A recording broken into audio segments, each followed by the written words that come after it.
Hello and welcome to our live stream for the launch of Animal Wrongs by Stephen Spotte. He will be here with me. I'm Peter Carlaftes with Three Rooms Press. Uh, that's our press, Three Rooms Press. And here's the book, Animal Wrongs by Stephen Spotte, a somewhat true historical novel. It's a fantastic new book which takes place in medieval France in the early 16th century. And it's about animals who go on trial, animals who go on trial against humanity. The canonical courts brought in the lawyers. His characters are both the lawyers at both ends. His main character, the protagonist, of course, is the defense attorney who defends these animals who are put on trial against humanity for crimes against humanity. And that is Chassenet, and there is Rivigny, who is the prosecutor, and there's also the judge who comes in and out. He's there for the trials, and we have a pig on trial, we have a rat, and we have a wolf. The rat is first. He's picked out of all the rats who have gone and eaten the grain in this small rural town in southern France back in the 16th century, and it's just hysterical and historical, and rings true to today with the separation of church and state, and wanting to bring it back at this point. I mean, we've come too far. And it's easy to see, reading his great novel, how far we've fallen back today. It's the hypocrisy and all the things that went on then are seeping back into our everyday life. So it's nice to escape into that time, and also sense a sense of what's going on today, to kind of say yeah. So it's a cool novel, fun read. Animal Wrongs by Stephen Spotte. Here is the rat right on the cover there. He's being pointed at. It's his fault. And we're going to bring on the author, Stephen Spotte. He's down in Florida right now. He's in Longboat Key, Florida. Wonderful man. We've been down there to visit, Kat and I, my partner, and I've had a wonderful time. We did another book with him, My Watery Self, a memoir. He's been a marine scientist most of his life. He's had over 80 papers. He's either the author or co-author of. He's written many books. I think this is his fifth novel. He has had a memoir with us and another memoir, and he's just a wonderful man. So let's bring up Stephen Spotte to the stage with us right here, right on screen. Hi, Steve. How you doing, Peter? Very good, very good. A pleasure to see you, and so Likewise. wonderful to have just published your book. I think it's about 2 weeks old, right? Yes. Animal Wrong. So, how you feel about everything? You're happy to have this book come into the world? Absolutely. I think it's maybe the best work of mine. So I'm happy to see it appear in print. Well, I haven't read all of your work, including all of your papers, but I have to agree with you. Although we did see that review of My Watery Self you sent me the other day, and they all they did was tout the end editing. I thought that was funny. Who would do that? The editing. It's like if I had gone and signed in as somebody else and say, "Look, Steve, look," I thought that was funny. Anyhow, let's move back to Animal Wrongs. I really love this book, and so does the author. Says it's his best work, and I agree. So here we are in agreement. Let's discuss some of the background and aspects of this book that make it so fascinating and fun read. Sure. How did you come by medieval animal trials as the subject of a novel? Well, as you pointed out, I've been a lifelong scientist, specifically a marine biologist, and I've always read about animals, had books around about animals, and in some of my reading in the 1980s, I came across a book called The Criminal Prosecution and Capital Punishment of Animals. The subtitle is The Lost History of Europe's Animal Trials, by a man named E.P. Evans, who was an American independent scholar in the late 1800s. And at that time, he and his wife, he was apparently of independent means, traveled through France and Germany, and he was fascinated by these animal trials. And when animals were put on trial for crimes against humanity, and he rummaged around in the villages and towns in the archives and came up with these old documents describing these trials. And when he put it all together, he could read Old French and Old German.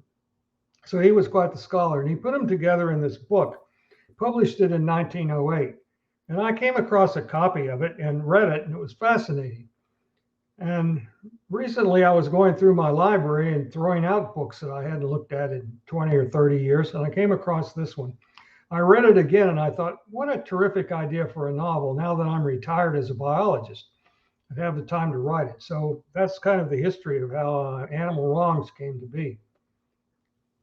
All right. Yes. Well, it's such an interesting tale to think about. A whole system of justice to put all this energy into, creating a circus-like atmosphere as you've described.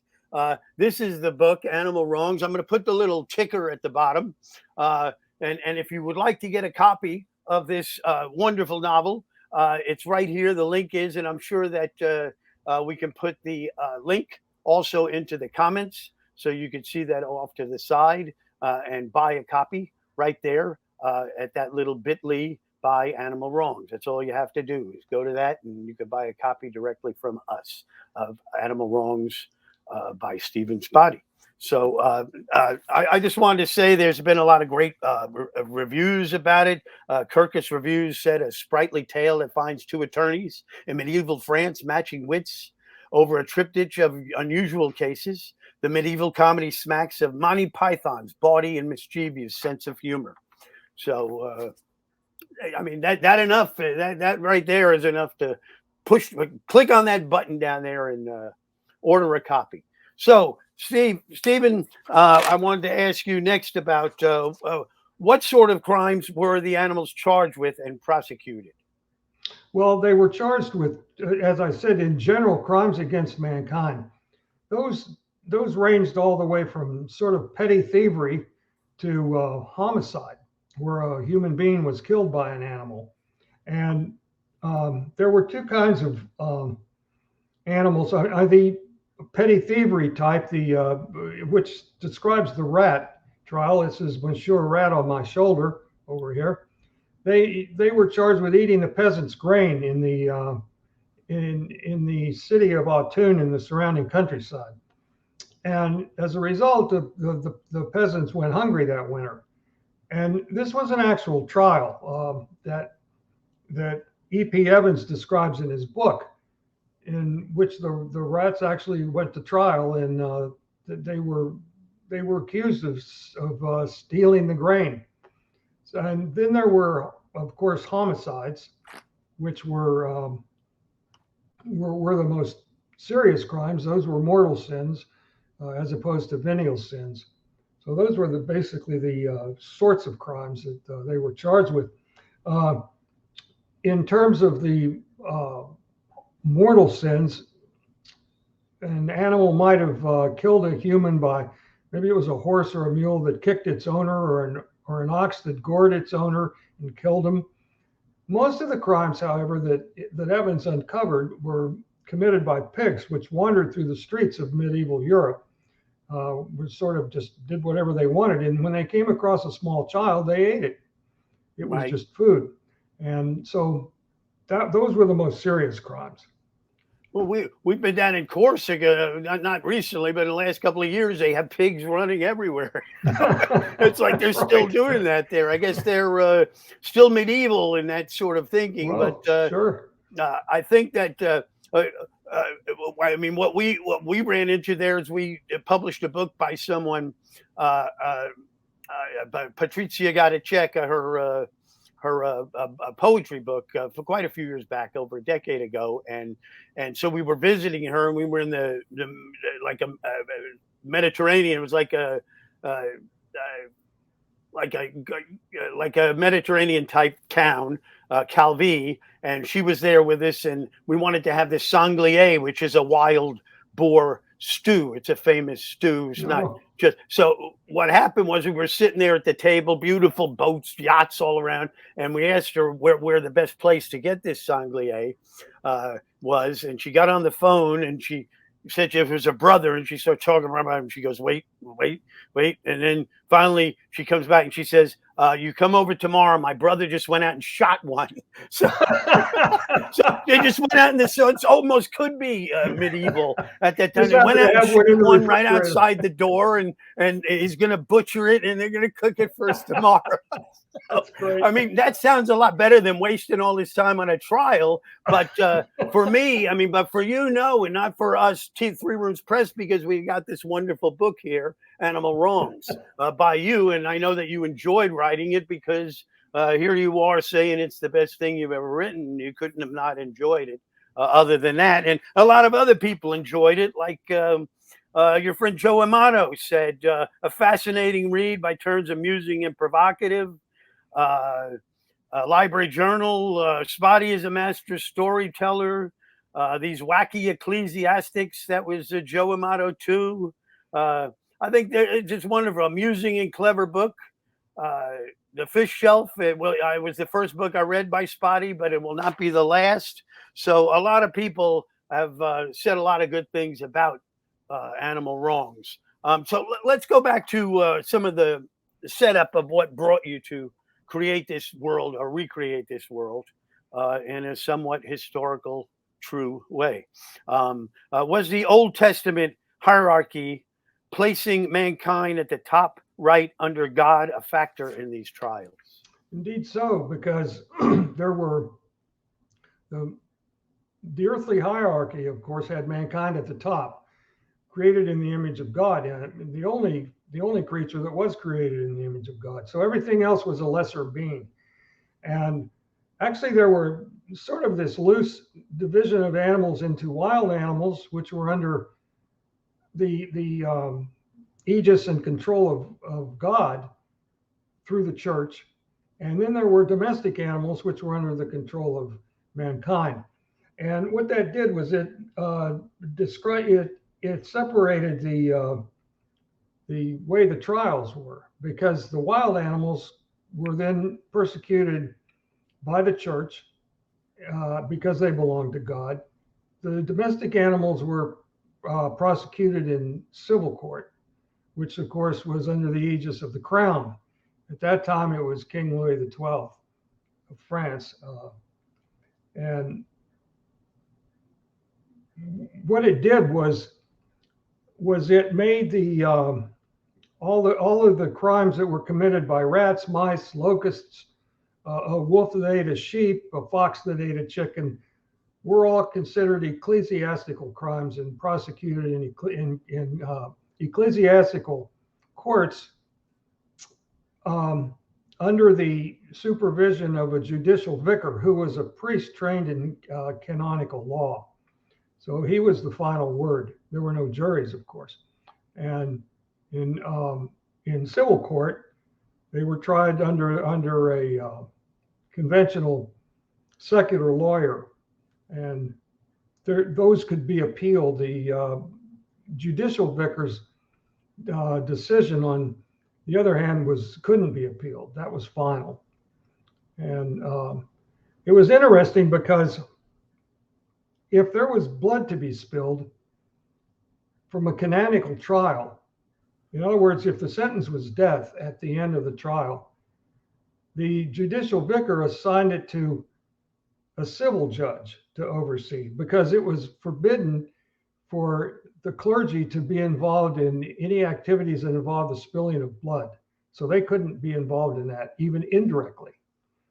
And so that was why, these were very, these hierarchies were sort of ill-defined. Yet when it came to their legal dealings, these animals were treated the same as if they had been humans. Prosecuted in just the same way, sentenced in the same way. And some of them were hanged and some of them were burned alive and some were buried alive. It all depended on the crime, the situation, and whether it was in a secular or an ecclesiastical court. I like in your first trial with the rat how they at one point have decided that they're going to make the rats move to a out of the area, so they're going to move them all out of the area. But can you describe your two your protagonist, antagonist, and kind of work that into the French courts during that time, during Sure. the early 16th century? Well, because these were actual trials, just as if they had been human beings, there was a defense lawyer for the defendant, and there was a prosecutor who represented either the crown or the uh, The pope, church, yeah, defending the Pope. the church. Yeah, actually the pope. So in my case, Barthélemy de Chasseneuil, who is the defense attorney throughout these three trials, was a historical figure. He actually existed. And in 1508, in Autun, France, he defended the rats that had eaten the peasants' grain. Well, there was a prosecutor, but the prosecutor is not mentioned in these ancient trial notes that go all the way back to 1508. So I invented one called Humbert de Rivigny, and he's actually a dead guy. He actually had died, gone to hell, and came back as a demon. And Satan, he's one of Satan's inner circle, and Satan likes him a lot. And Satan finds all these trials amusing, and so he sends him back to be a prosecutor. Nobody knows that he's really a demon. He only reveals himself to Chasseneuil because they're old friends, actually, even though they're old adversaries. But they're professional friends as well, colleagues. But he's a tall green demon and who just appears to everybody else as sort of an avuncular old man, like just sort of shuffling his way through near retirement. Chasseneuil himself, there's no record of what he looked like. So I reimagined him as a gnome, a very short individual, very rotund and bald with a heavy beard. And he sort of looks like an elf, actually, just a very rotund elf. And so these are the two characters. They're very different in appearance, obviously. And only Chasseneuil can see that when de Rivigny, he could read his moods because de Rivigny's eyes flash different colors depending on whether he's calm or whether he's excited or whether he's angry. The more excited and angry he gets, the more they shift toward red, yellow through orange to red. If he's just sort of bored and idling along, they're kind of a phosphorescent green. So those are the two characters. Now the French courts in that time were, as I said, they were ecclesiastical or civil. The ecclesiastical, of course, had their own rules and their own laws and made up their own rules and laws. But the civil courts were basically based on, at that time, on Roman law. They were just coming into their own as French courts. So they were sort of a hodgepodge, and it wasn't very well defined. And this led to a lot of sparring, of course, and between the defense and the prosecution as to what exactly was going on and whether these cases had any merit at all. They could be argued either way. Certainly, yeah. I love the arguments that you have pitted the two against each other, and the points of reference that they bring up, and how the rights of the lawyer's mind, the rights of his client, or to get rid of the client are utilized no different than today. You would go in any direction, you would pick anything out that might work, and hopefully, you throw it and it sticks. Right. Can you describe what one of these trials would have looked like at the time, or what they did look like at the time? Can you just take it and create the scene for us? Okay. Well, first of all, they were public. Anyone could come and watch.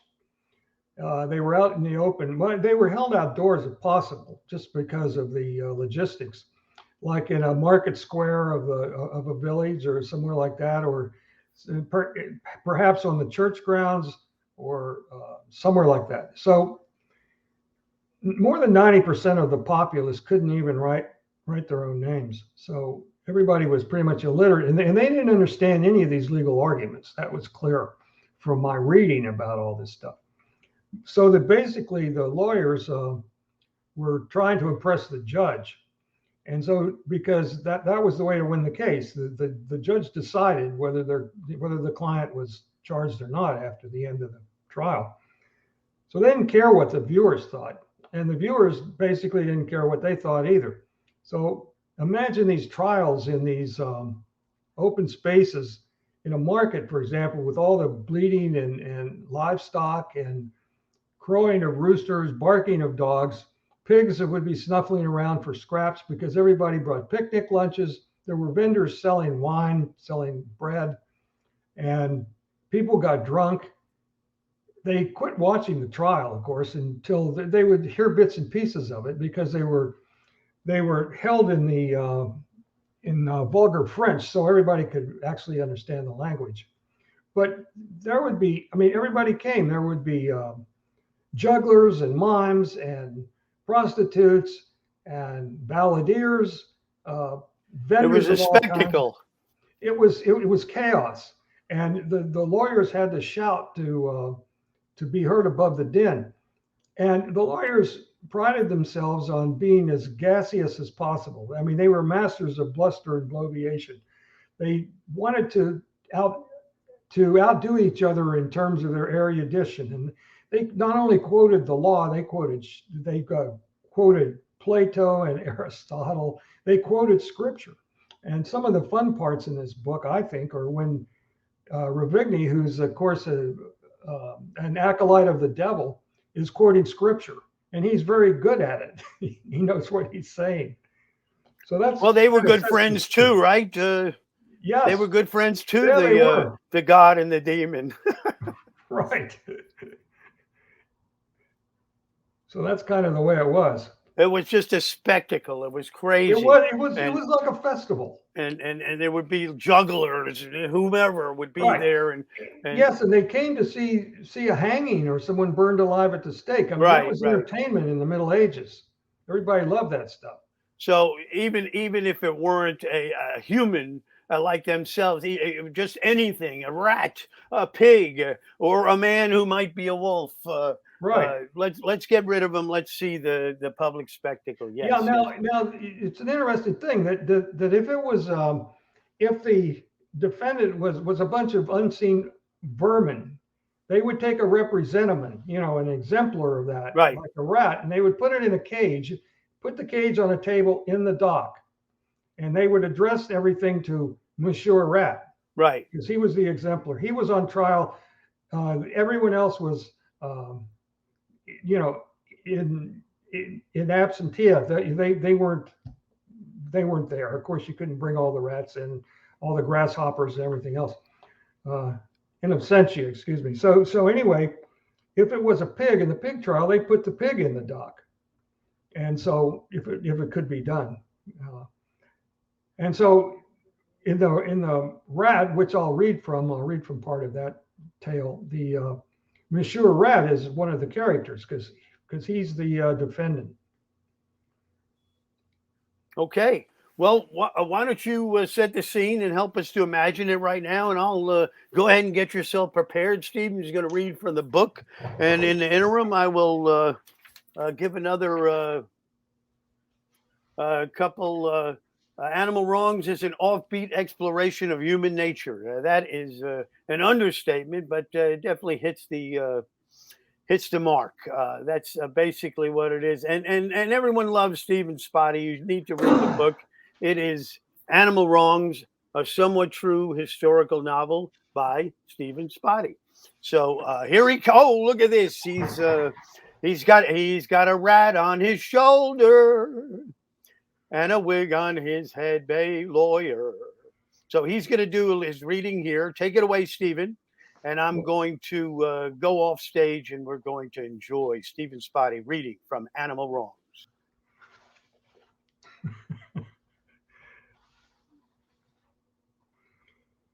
This is Chastanet speaking. The book's written in the first person, so of course I'm Chastanet.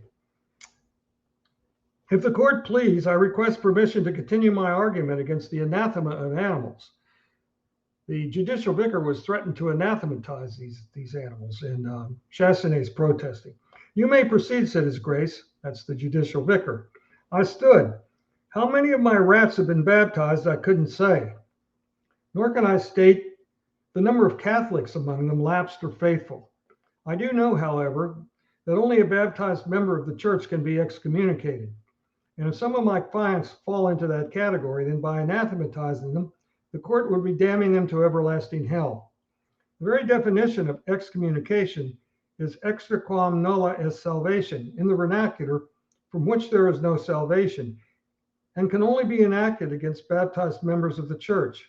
If this is indeed true, and your grace agrees that it applies to animals as well as humans, then the gesture isn't without consequences. The result might set a legal precedent, causing inconvenience and confusion within the church at large, even necessitating a papal bull. A curse might raise questions perhaps never asked before. For example, will those rats already Catholic be allowed to remain so following excommunication, the same as humans?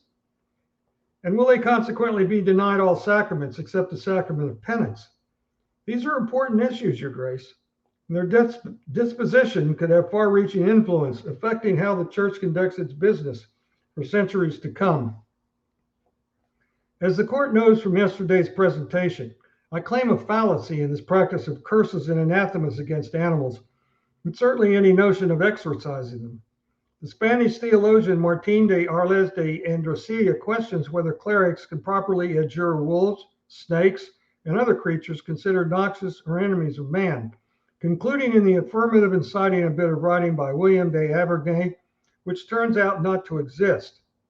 He also cites St. Thomas Aquinas.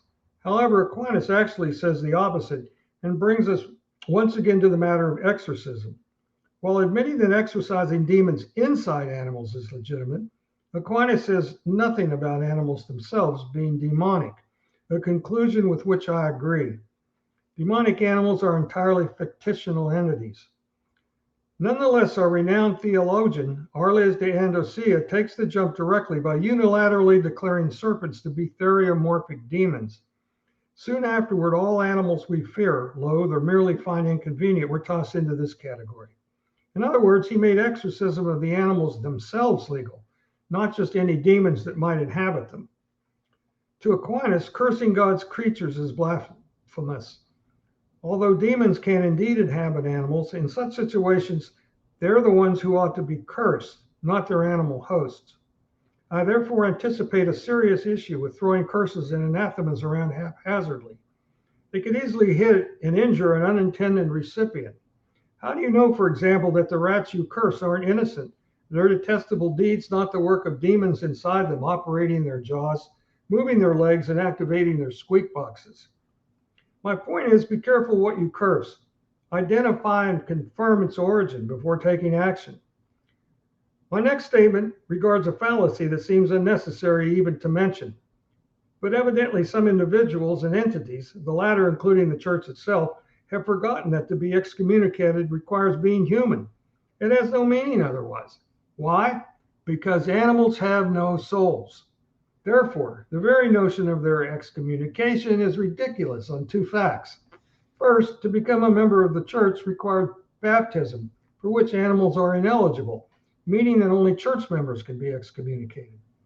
Entities lacking souls have nothing to salvage after death, making anathema an empty exercise. Second, is there evidence that monitories are actually effective against bestials and rats in particular? Revigny stood and said, the erudite musings of my colleague are fascinating, but best left to theologians and other deep thinkers. We lawyers are faced with practical matters, and Monsieur Chassenet has just posed an interesting one. He asked whether cursing bestials, meaning small animals, is known to be efficacious, especially against rats. I can answer with certainty that it is. He looked at the paper in his hand. I shall quote the words of Malleolus, which to those unfamiliar with Latin means little hammer, a loving nickname bestowed on one of our greatest inquisitors. The great Malleolus reported the following event. Here are his words. At one time, a portion of the French coast was infested by rats. These rodents were assigned to ecclesiastical authority, and a sensational proceeding followed its progress. When pronouncing sentence, the bishop in charge of the dispute and his accompanying clergy went to the summit of a promontory where they waved crosses and enjoined the rats to go away. The rats ran from all sides and swimming bravely crossed the stretch of sea separating the coast from a small deserted island where they remained confined. Isn't this conclusive proof that deploying anathema against rats can be effective? It has quelled my own doubts, slight though they were, as it should everyone's. We sense in this report God's ineffable touch. Ravigny sighed and looked heavenward, letting the gesture elide dramatically into reverie. He shook his head, audaciously pretending to break the spell, before continuing. Another example involving bestials occurred in the year of grace 890 when Pope Stephen drove away a plague of grasshoppers by sprinkling the field with holy water. There are many reports of similar instances for those having the conscience and diligence to seek them. The law naturally relies on precedent to reinforce its validity. Although precedent need not be grounded in tangible evidence, miracles and legends also suffice. To bolster my case for the effectiveness of anathemas, I remind the court how the Bishop of Lausanne rid Loch Lomond of eels, which had become so numerous as to interfere with bathing and boating. Earlier, he had cleansed the lake of lampreys that were preying on the large fishes, and particularly the salmonids, a favorite type eaten on fast days. And I argue, think of the cost savings to the church and community.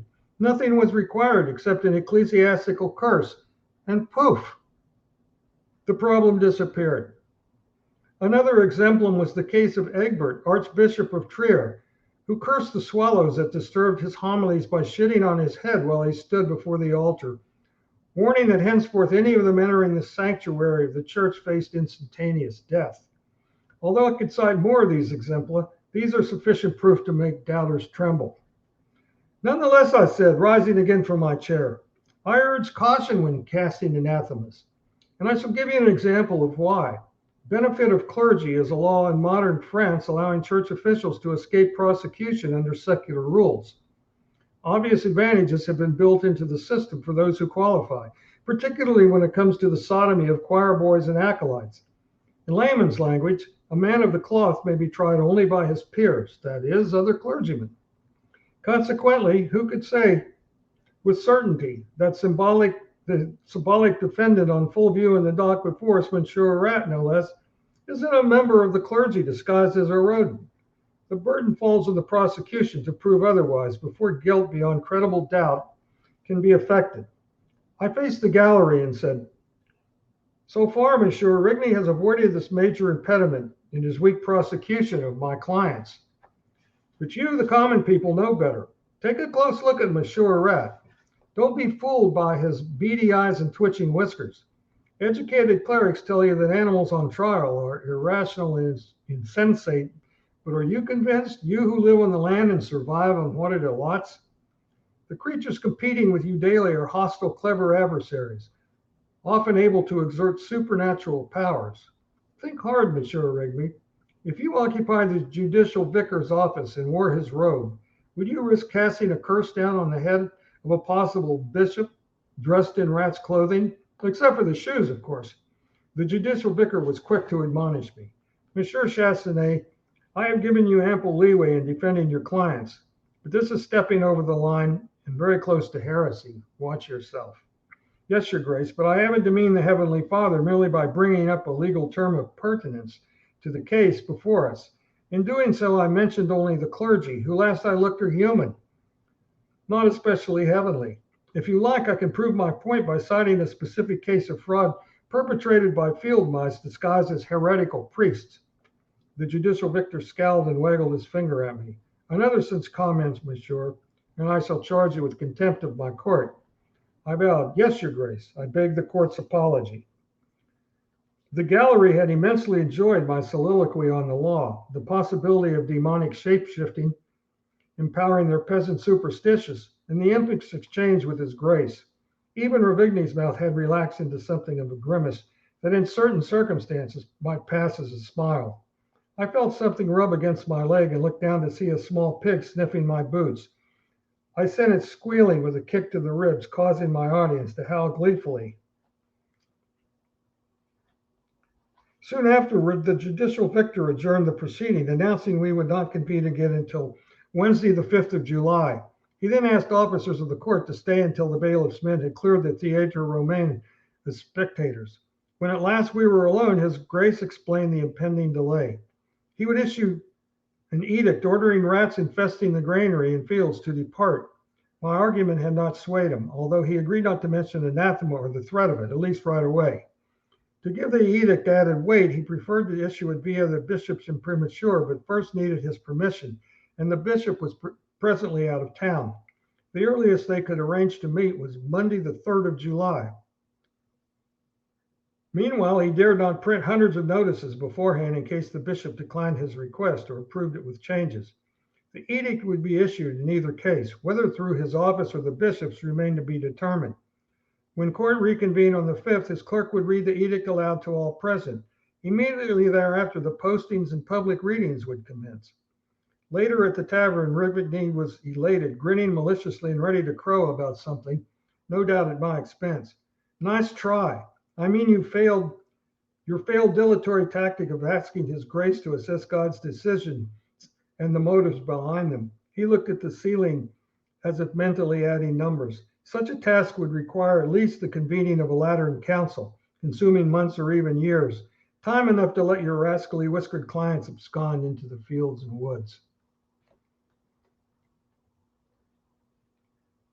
Stephen Spotte, wonderful segment of the book excerpt. Thank there. you. I love it. I especially like the poor bishop, whoever he was, who got shot upon by the swallow. That's something that should happen. Yeah, that's right out of the history books. Right. Every speaker of that nature should have that. Yeah, happen. actually, these trials and the law were I followed those faithfully. I mean, that's how it actually was. Of course, you know, the trials themselves and the conversations and so forth are fiction. I mean, they're invented, but the settings and the actual trials and the laws that are cited and the precedents, those are all right out of the history books. It's a somewhat true historical novel. Exactly, by Stephen Spotte, right there, Animal Wrongs. We love it, and Stephen loves it, the author, and I know that you will. There are copies available in your bookstore, your local bookstore. You can order it online, or you can order it from us right there at the link below. We've had such a wonderful time here speaking with Stephen Spotte, the author of Animal Wrongs, right here today. And we're glad that you've tuned in to watch. We're going to bring up my partner. Let's bring up Kat to say hello. There she is. She's been the person behind the unmute yourself there, Kat, so we can say hello. Hello. That was great reading, Stephen. Thank you so much. Wonderful reading, Stephen. Thank you. We're so happy to have this conversation. Animal Wrongs. Look at that. Yeah. So I guess we'll say goodbye to the audience. And since he's still got the rat on his shoulder, we could see SPOTTE MOUSE. Thank you, Stephen. Okay. Thank you from Florida. Kat from the other room. Thank you. I'm Peter Carlaftes. We're Three Rooms Press. And please get a copy of Animal Wrongs. Thank you for joining us. Thank you for having me. All right.